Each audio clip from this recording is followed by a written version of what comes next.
আর কিছুক্ষণের মধ্যেই শুরু হতে চলেছে সামার স্ল্যাম 2026। তো সবার প্রথমে বলে রাখি সামার স্ল্যাম 2026 কবে কবে হবে এবং কখন শুরু হবে আর কোথায় আমরা এটাকে দেখতে পারবো বা উপভোগ করতে পারবো।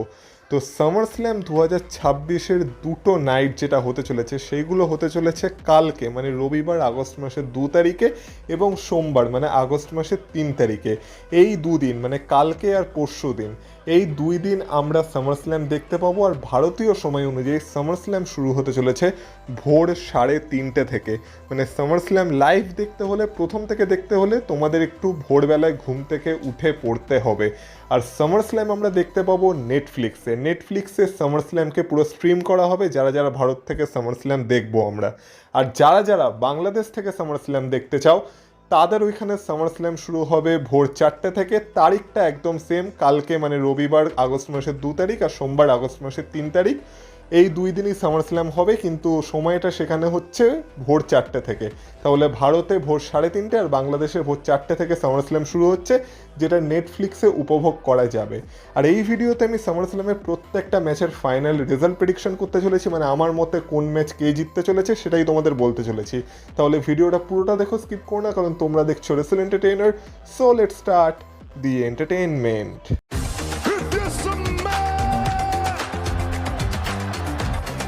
Acknowledge me. Acknowledge me. You there, sitting at home. Acknowledge me. সবার প্রথমে নাইট 1 দিয়ে শুরু করা যাক, যেইখানে আমরা ব্লাড লাইন মানে Usos and Jacob Fatu versus রয়স্কি, সোলোসিকো আর এলএ নাইটের টিমের ম্যাচ দেখতে চলেছি।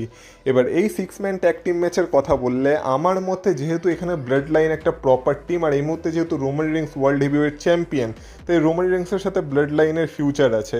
তো সেই কারণে আমার মনে হয় না এই ম্যাচে ব্লাড লাইনকে হারানোর কোনো মানে আছে বলে, যেখানে তাদের সামনে যে টিমটা দাঁড়িয়েছে তারা প্রপার কোনো টিমও না, তারা জাস্ট 3টে ইন্ডিভিজুয়াল সুপারস্টার যাদেরকে একটা টিমে নিয়ে আসা হয়েছে। তো এই কারণেই আমার মনে হয় এই ম্যাচে ব্লাড লাইনের জেতাটা বেশি জরুরি। আর তারপর এলএ নাইটের সাথে ব্লাড লাইনের বা রোমান রিংসের বা সোলোসিকোর সাথে ব্লাড লাইনের স্টোরি লাইন ফিউচারে চালানো যেতে পারে। তো সেই কারণে এই ম্যাচে আমার প্রেডিকশন থাকবে ব্লাড লাইন মানে দি উসোস অ্যান্ড জেকব ফাটুর সাথে। তাছাড়া নাইট 1-এ আমরা গান্থার ভার্সেস নিক অল্ডিসের মধ্যেও ম্যাচ দেখতে চলেছি। এই ম্যাচটাও একটা ইন্টারেস্টিং ম্যাচ হতে চলেছে। নিক অল্ডিস প্রথমবারের জন্য ডাব্লিউডাব্লিউই টিভিতে বা ডাব্লিউডাব্লিউই টেলিভিশনের পর্দায় বা প্রিমিয়াম লাইভ ইভেন্টে রেসল করতে চলেছে, তো সেটাও দেখা ইন্টারেস্টিং হবে। কিন্তু এই ম্যাচের উইনারের যদি কথা বলা হয়, আমার মনে হয় না নিক অল্ডিস যতই প্রথমবারের জন্য রেসল করুক না কেন এখানে সে রিং জেনারেল দ্য কেরিয়ার কিলার গান্থারকে হারাতে পারবে বলে। কারণ গান্থার যদি নিক অল্ডিসের কাছে হেরে যায়, তাও তার প্রথম ম্যাচেই, তো তাহলে গান্থারের আর কোনো রেলিভেন্সি থাকবে না। তো এই ম্যাচে আমার মনে হয় তাই গান্থারের জেতাটা দরকার। তাই এই ম্যাচে আমার প্রেডিকশন থাকবে the ring general the career killer গান্থারের সাথে। আমার মনে হয় গান্থার কোনো না কোনোভাবে নিক অল্ডিসকে এই ম্যাচে হারিয়ে দেবে। কিন্তু হ্যাঁ, নিক অল্ডিসের তরফ থেকে আমি একটা ভালো পারফরমেন্সের আশা করে আছি এই ম্যাচ থেকে। যদি কথা বলা হয় ব্রক লেসনার ভার্সেস ওবা ফেমির হেল ইন আ সেল ম্যাচের, যেটা একটা ইন্টারেস্টিং ম্যাচ হতে চলেছে, সামার স্ল্যামের one of the most hype ম্যাচও বলা যেতে পারে। মানে এমনি এই বছরের সামার স্ল্যামের হাইপ কম, কিন্তু ব্রক লেসনার আর ওবা ফেমির hell in a cell match দেখার জন্য আমি জানি সবাই এক্সাইটেড আছে। আর এই ম্যাচে যদি উইনারের কথা বলা হয়, এই ম্যাচের প্রেডিকশন খুব সিম্পল হতে চলেছে।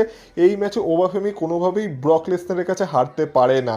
কারণ দেখো, সামার স্ল্যাম ব্রক লেসনারের কেরিয়ারের লাস্ট প্রিমিয়াম লাইভ ইভেন্ট হোক বা যাই হোক, বা সামার স্ল্যামের পর ব্রক লেসনার রিটায়ারমেন্ট নিক বা না নিক, আমার মনে হয় ওবা ফেমির সাথে এটা ব্রক লেসনারের লাস্ট ম্যাচ হতে চলেছে। আর ওবা ফেমিকে যদি ব্রক লেসনার এই ম্যাচে ওভার না করে, তাহলে ওবা ফেমির ফিউচার ডাব্লিউডাব্লিউইতে একটু আনসার্টেনিটিতে পড়ে যাবে। তো সেই কারণে এই ম্যাচে ওবা ফেমির জেতাটা বেশি দরকার। তো এই ম্যাচে আমার প্রেডিকশনও থাকবে ওবা ফেমির কাছে যে ব্রক লেসনারের হেল ইন আ সেলের স্ট্রিক ওবা ফেমি এই ম্যাচে ভেঙে দেবে। আর ওবা ফেমি এই ম্যাচে দ্য বিস্ট ইনকার্নেট ব্রক লেসনারকেও হারাতে চলেছে।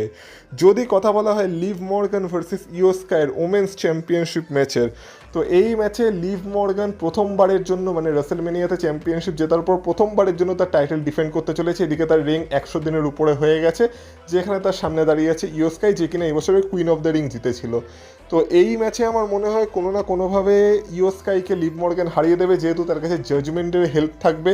আর তাছাড়াও এখনও লিভ মর্গানের সাথে আমরা কোনো সেরকম ফিউডই দেখতে পাইনি এই চ্যাম্পিয়নশিপটার, যেখানে কিনা লিভ মর্গান এই চ্যাম্পিয়নশিপটার সাথে আমাদের মেমোরেবল কোনো ফিউড দিয়েছে। স্টেফিনি ফ্যাকারের সাথে তার ফিউড হওয়ার কথা ছিল, কিন্তু স্টেফিনি ফ্যাকার ইঞ্জুরির জন্য বেরিয়ে গেছিল। কিন্তু সামার স্ল্যামে পসিবিলিটি আছে যে স্টেফিনি ফ্যাকার হয়তো রিটার্ন করতে পারে, আর পসিবিলি এই ম্যাচে রিটার্ন করতে পারে। আমি সামার স্ল্যামে সারপ্রাইজ স্পয়লার্স আর শকিং মোমেন্ট নিয়ে যে ভিডিওটা বানিয়েছিলাম, সেখানে আমি আরও ভালোভাবে বিশালভাবে ডিটেলসে কথা বলেছি যে কীভাবে এই ম্যাচে স্টেফিনি ফ্যাকারের রিটার্ন হতে পারে বা এই ম্যাচে কী কী ঘটতে পারে, তো সেটা গিয়ে তোমরা একবার চেক আউট করতে পারো।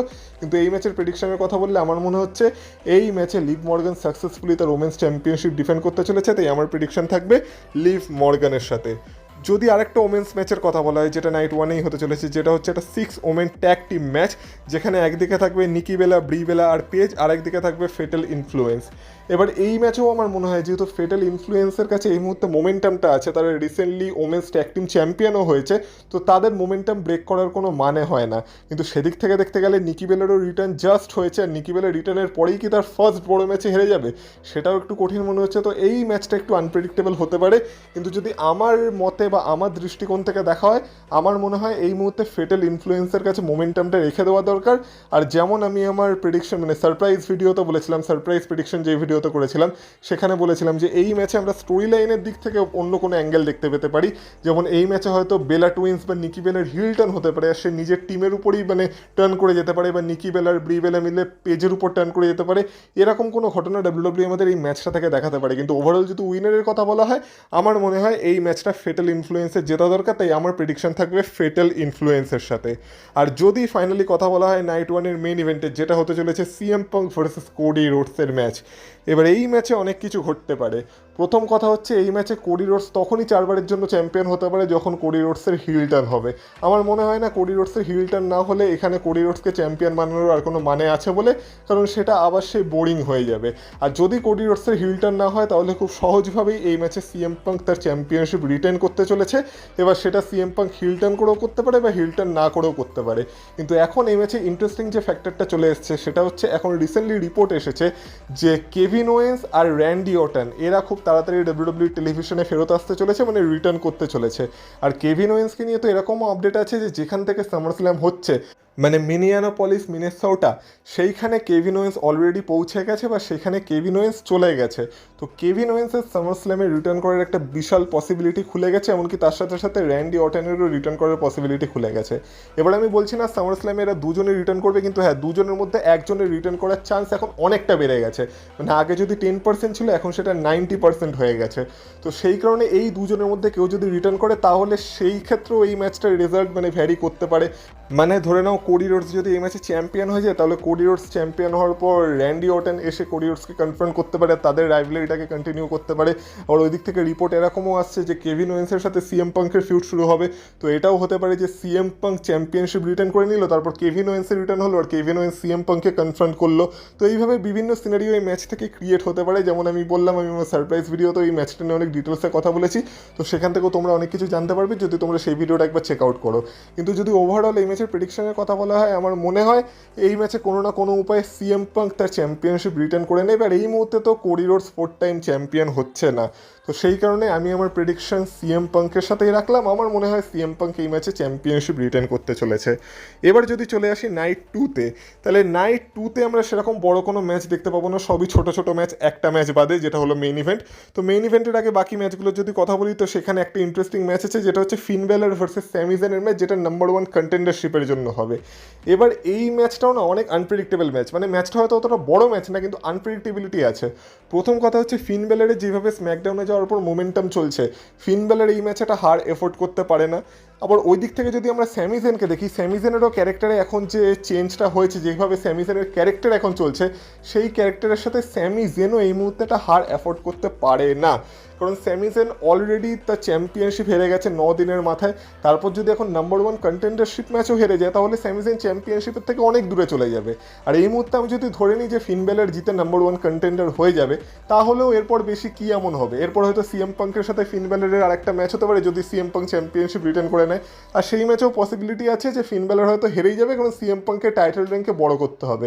তো এই মুহূর্তে ফিন ব্যালার জিতলে যে ফিন ব্যালার ফিউচারে চ্যাম্পিয়ন হতে পারবে, এই আশাও আমি দেখতে পাচ্ছি না। তো সেই ক্ষেত্রে আমার মনে হয় এই মুহূর্তে যদি ফিন ব্যালারকে ডাব্লিউডাব্লিউ না জিতিয়ে স্যামিজেনকে এই ম্যাচটা জিতিয়ে দেয়, তাহলে স্যামিজেনের উল্টে ক্যারেক্টারটায় কিছুটা লাভ হতে পারে। মানে স্যামিজেনের এখন যে ক্যারেক্টারটা চলছে, যে সে চ্যাম্পিয়নশিপের জন্য অপরচুনিটি চাইছে কিন্তু পাচ্ছে না, সেটা সে ফাইনালি পেতে পারে। আর এইভাবে স্যামি জেনের সাথে হয়তো সিএম পাঙ্কের একটা 1-on-1 ম্যাচ হতে পারে, যেই ম্যাচটা স্যামি জেন ডিজার্ভ করে, যেহেতু সিএম পাঙ্ক হঠাৎ করেই এসে স্যামি জেনের কাছ থেকে চ্যাম্পিয়নশিপ নিয়ে চলে গেছিলো। তো এই সব কিছু দেখে আমার মনে হয় এখানে হয়তো ফিন ব্যালরের সাথে একটু ভুল হয়ে যাবে, কিন্তু ফিন ব্যালরের থেকে স্যামি জেনের এই ম্যাচটা জেতা বেশি দরকার। তো এই কারণে আমার প্রেডিকশন এই ম্যাচে স্যামি জেনের সাথেই থাকবে।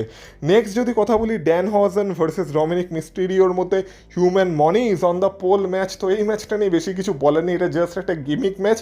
আর আমার মনে হয় এই ম্যাচেও ড্যান হজন ডমিনিক মিস্টেরিওকে হারিয়ে দেবে। রিসেন্টলি একটা রিপোর্টও এসেছিল এরকম যে হয়তো ডমিনিকের উপর থেকে সব আশা ভরসা ডাব্লিউডাব্লিউ ধীরে ধীরে হারিয়ে ফেলছে, তাই ডমিনিককে সেরকম বড় সুপারস্টারের চোখেও ডাব্লিউডাব্লিউ এই মুহূর্তে দেখছে না। আর যেহেতু ড্যান হজেনের একটা উইনিং স্ট্রিক চলছে, ড্যান হজন যেহেতু মার্চেন্ডাইজ সেলিংয়ের দিক থেকে এখন টপে চলছে, one of the best merchandise seller, তো সব দিক থেকে দেখতে গেলে ড্যান হজেনই এখন ডাব্লিউডাব্লিউকে বেশি লাভ করাচ্ছে। তো সেই কারণে এই মুহূর্তে যদি ডাব্লিউডাব্লিউ কাউকে জেতাতে চায় সেটাও ড্যান হজেনকেই জেতাবে। আর তার থেকে বড় কথা হচ্ছে ড্যান হজেনের কার্স তো ড্যান হজেনের সাথে আছেই, তো সেই অভিশাপ দিয়ে ড্যান হজেন যে কোনো ম্যাচ জিতে যেতে পারে। তো এই কারণে এই ম্যাচে আমার প্রেডিকশন থাকবে ড্যান হজেনের সাথে। আর আমার মনে হয় ড্যান হজেন human money is on the pole match জিতে জাজমেন্ট ডে বা ডমিনিক মিস্ট্রিওর সব টাকা নিজের কাছেই রেখে দিতে চলেছে এই ম্যাচে।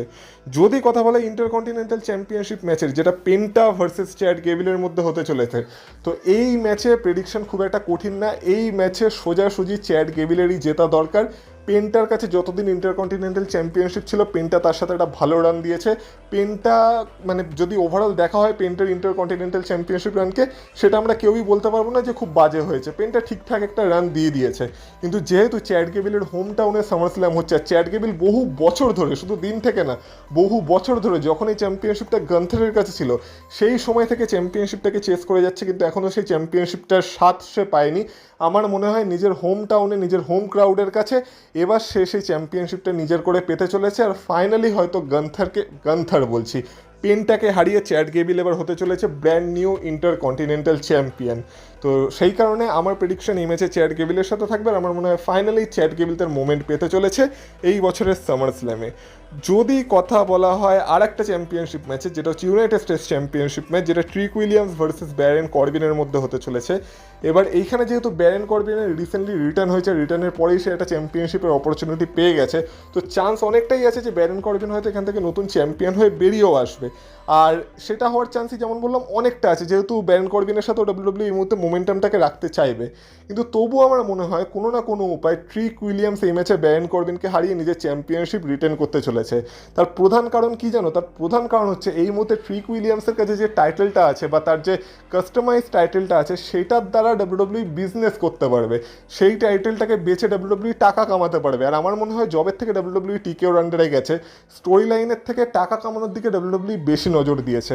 তো সেদিক থেকে দেখতে গেলে বা সেই ফর্মুলা অনুসারে দেখতে গেলে ডাব্লিউডাব্লিউ এটাই চাইবে আপাতত এই চ্যাম্পিয়নশিপটা ট্রিক উইলিয়ামসের কাছেই থাকুক, যাতে ট্রিক উইলিয়ামস তার সেই কাস্টমাইজ চ্যাম্পিয়নশিপটাকে আরও বেশি করে টেলিভিশনে আনতে পারে, আর তার ফলে যাতে এই চ্যাম্পিয়নশিপটাকে বিক্রি করে ডাব্লিউডাব্লিউ একটু টাকাও ছাপাতে পারে। তো সেই কারণে আমার মনে হয় এই ম্যাচে ট্রিক উইলিয়ামস কোনো না কোনো উপায় ব্যারেন কর্বিনকে হারিয়ে দেবে। কিন্তু সামার স্ল্যামে ব্যারেন কর্বিন আর ট্রিক উইলিয়ামসের ফিউড শেষ হবে না, এই ফিউডটা আরও লম্বা যেতে পারে, যেখানে ফাইনালি গিয়ে হয়তো ব্যারেন কর্বিন ট্রিক উইলিয়ামসকে হারাতে পারে। কিন্তু অন্তত সামার স্ল্যামের কথা বললে আমার প্রেডিকশন থাকবে ট্রিক উইলিয়ামসের সাথে।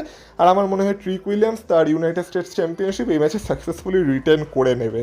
যদি আরেকটা চ্যাম্পিয়নশিপ ম্যাচের কথা বলা হয়, যেটা হবে ওমেন্স চ্যাম্পিয়নশিপের ম্যাচ বা ডাব্লিউডাব্লিউ ওমেন্স চ্যাম্পিয়নশিপের ম্যাচ, ইন্টারিম ডাব্লিউডাব্লিউ ওমেন্স চ্যাম্পিয়নশিপের ম্যাচ, মানে আসল চ্যাম্পিয়ন তো রিয়া রিপ্লি, কিন্তু যতদিন রিয়া রিপ্লি ইনজুর আছে ততদিন এই চ্যাম্পিয়নশিপটা কার কাছে থাকবে।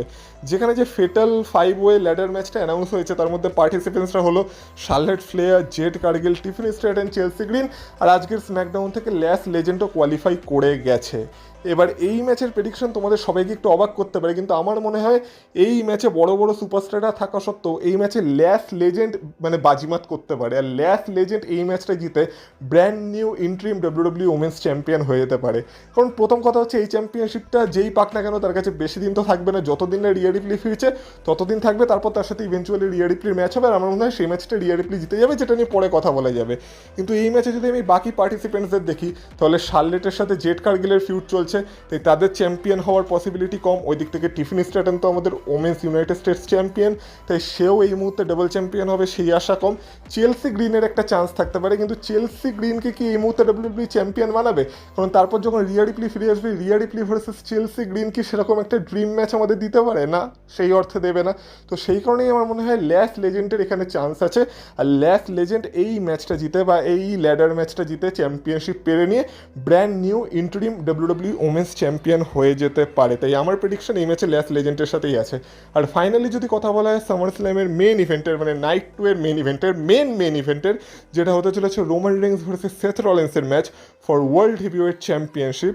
তো এই ম্যাচটাও কিছুটা আনপ্রেডিক্টেবল তো আছে, কিন্তু তবুও আমার মনে হয় এই ম্যাচে কোনো না কোনো উপায় রোমান রেইন্স তার চ্যাম্পিয়নশিপ রিটার্ন করে নেবে। মানে প্রথমবারের জন্য একটা বড় অকেশনে রোমান রেইন্স সেথ রলিন্সকে হারাতে চলেছে। এবার এই ম্যাচেও বিভিন্ন জিনিসপত্র ঘটতে পারে, যেটা নিয়ে আমি আমার ওই যেখানে আমি সারপ্রাইজ প্রেডিকশন করেছি সেই ভিডিওতে কথা বলেছি, সেটাকে তোমরা দেখতে পারো। যেমন এই ম্যাচে জিলা ফাটু আসতে পারে, বা এই ম্যাচে স্যামিজেন ইন্টারফেয়ার করতে পারে, বা এই ম্যাচে the final boss the rocket ইন্টারফিয়ারেন্সও হতে পারে।